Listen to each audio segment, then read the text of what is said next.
páginas 1 a 20. El Big Bang nunca sucedió, Eric J. Lerner, 1991. Prefacio a la edición vintage. Hace 400 años Galileo rompió los lazos que habían enredado la ciencia con la religión. Desafiando el compromiso casi unánime de sus colegas científicos con el universo finito y centrado en la Tierra de Ptolomeo, Galileo defendió el cosmos ilimitado y centrado en el Sol de Copernicus. Argumentó que la observación, no la autoridad científica o religiosa, debe ser la prueba de la teoría cosmológica. La ciencia y la religión deben estar separadas, declaró. La religión enseña cómo ir al cielo, no cómo van los cielos. Pero ahora, 4 siglos después de la revolución científica, parece que hemos cerrado el círculo.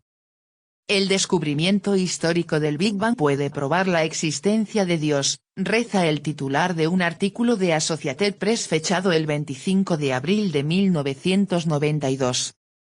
Se cita a destacados cosmólogos diciendo que los recientes descubrimientos astronómicos son como mirar a Dios, que prueban la realidad del Gran Bang, una versión científica de la historia bíblica de la creación. La cosmología nuevamente parece estar enredada con la religión, al menos en los titulares y en la mente de algunos cosmólogos. Sin duda, estos titulares de periódicos han contado una historia confusa. En enero de 1991, los titulares afirmaban audazmente que la idea de un nacimiento explosivo del universo, el Big Bang, estaba muerta. La teoría del Big Bang se desmorona, decía uno en el Washington Post. Pero en abril de 1992, otro titular del New York Times informó, los astrónomos detectan pruebas del Big Bang, una visión profunda de cómo comenzó el tiempo. ¿Qué explica este giro repentino en los cielos? Según los informes, esta prueba decisiva del Big Bang, este descubrimiento científico del siglo, de todos los tiempos, esta evidencia clave de la creación y de la deidad, fue el descubrimiento de pequeñas ondas en la intensidad del fondo de microondas. Una especie de silbido de radio universal.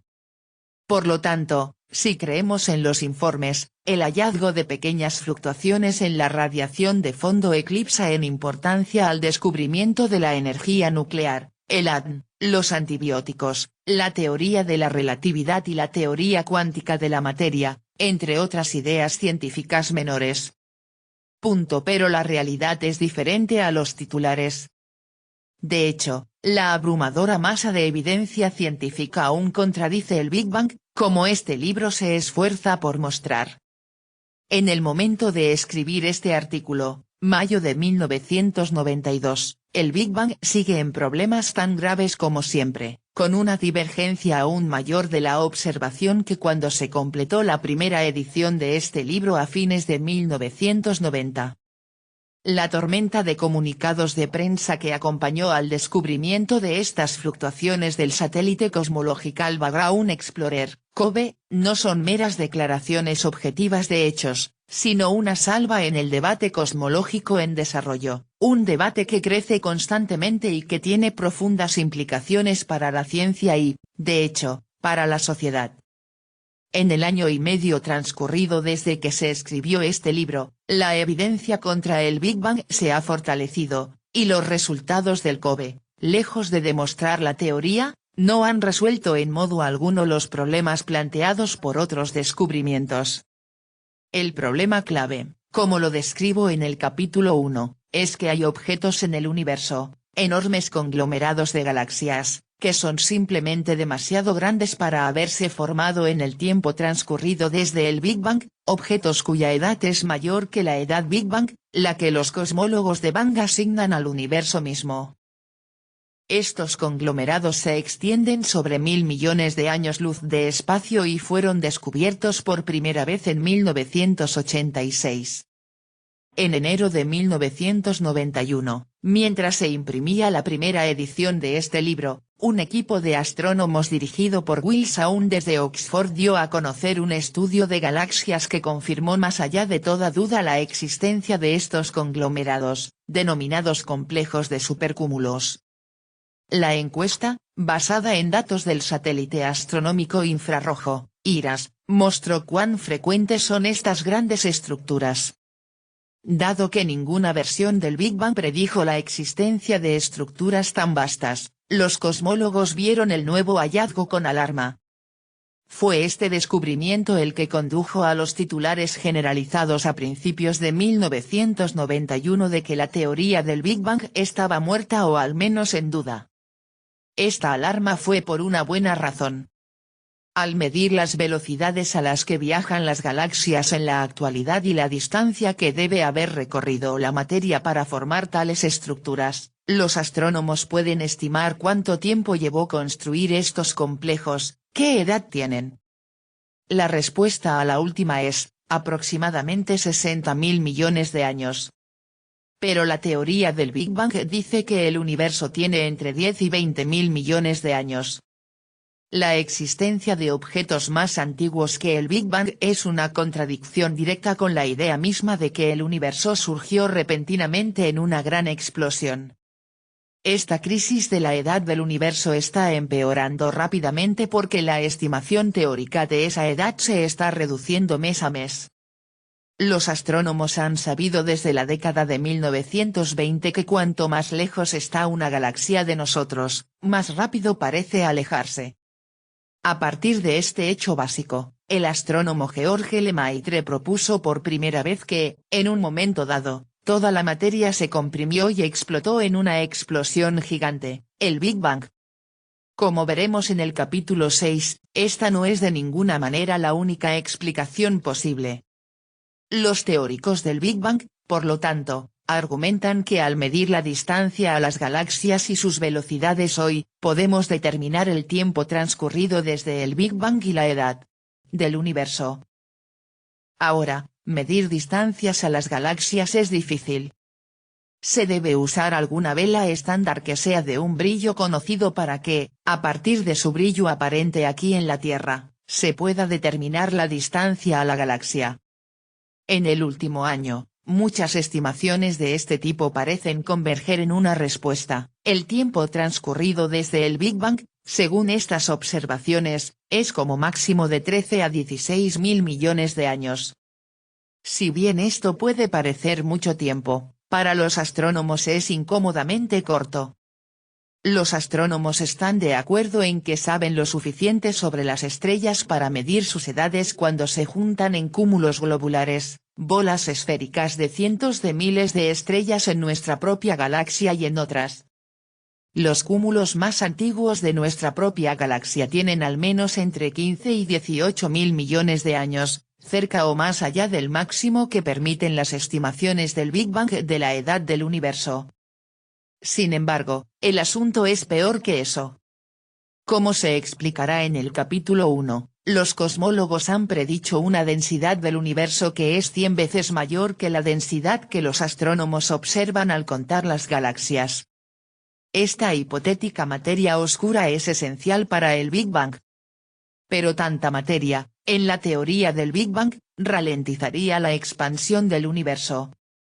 En el pasado, la expansión habría sido más rápida y, por lo tanto, la edad del universo aún más corta, entre 8 y 11.000 millones de años.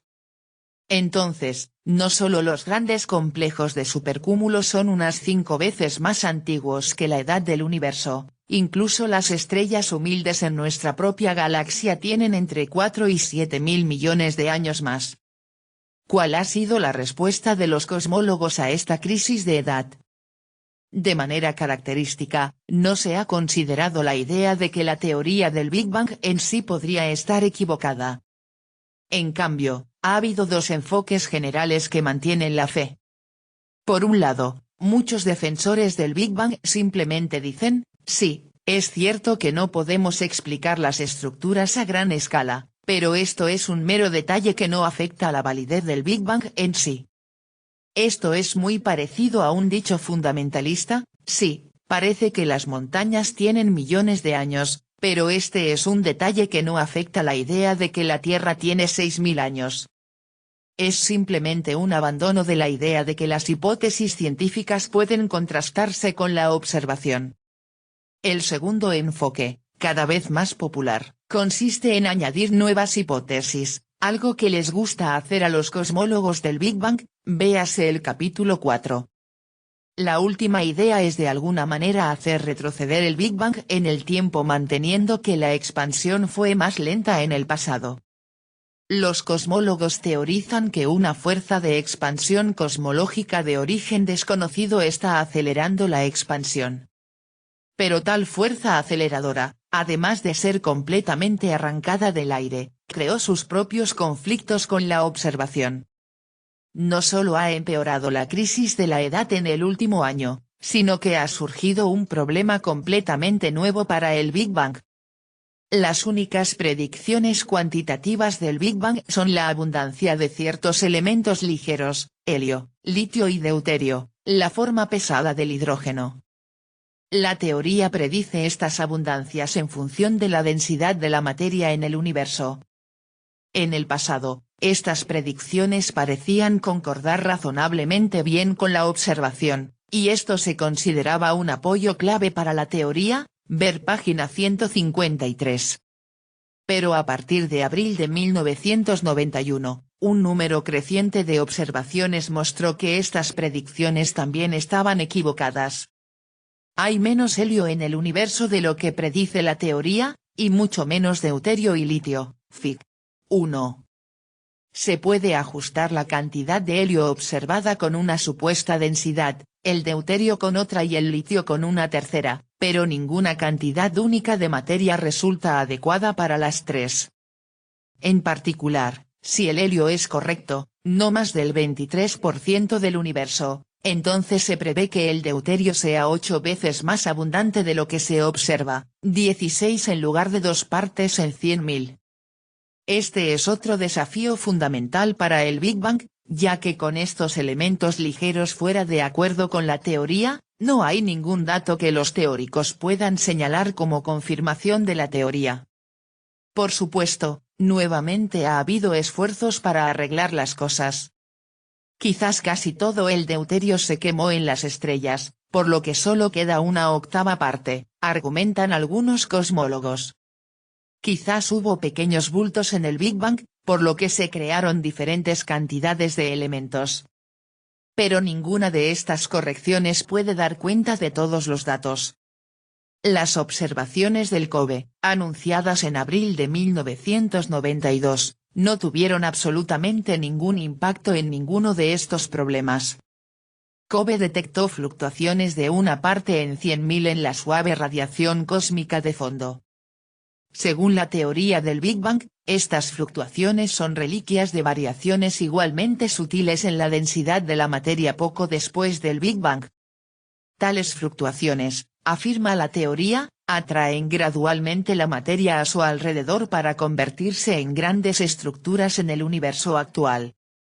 Pero esto de ninguna manera explica cómo las estructuras podrían haber crecido lo suficientemente rápido, ni cómo el universo podría ser más joven que algunas de sus propias estrellas, ni por qué la abundancia de elementos de luz es incorrecta. Los teóricos del Big Bang tampoco predijeron con precisión la magnitud de las fluctuaciones.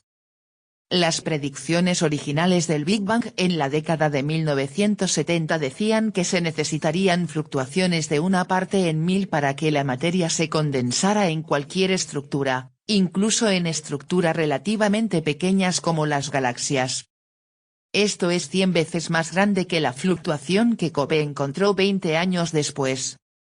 Cuando no se encontraron estas ondas más grandes que predijeron, los teóricos decidieron que la materia debe ser 100 veces más densa de lo que indicaba la observación, para que una fuerza gravitatoria más fuerte pudiera acelerar el crecimiento de las estructuras, ver página 33. Esta fue la famosa materia oscura.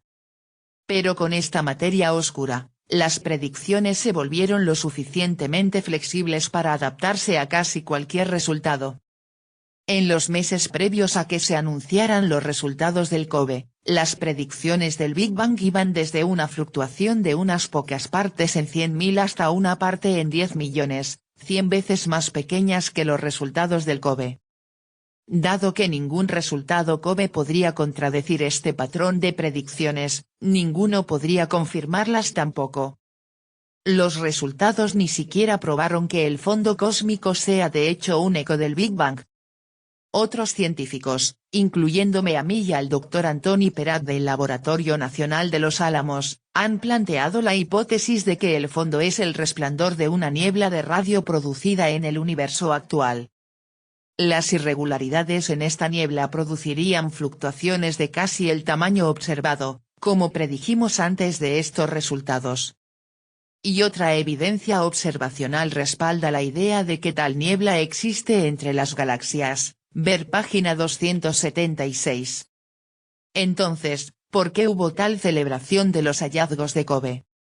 Para la mayoría de los cosmólogos, que se han pasado la vida elaborando la teoría del Big Bang, se ha convertido en un artículo de fe, no en una hipótesis para ser probada o refutada por la evidencia.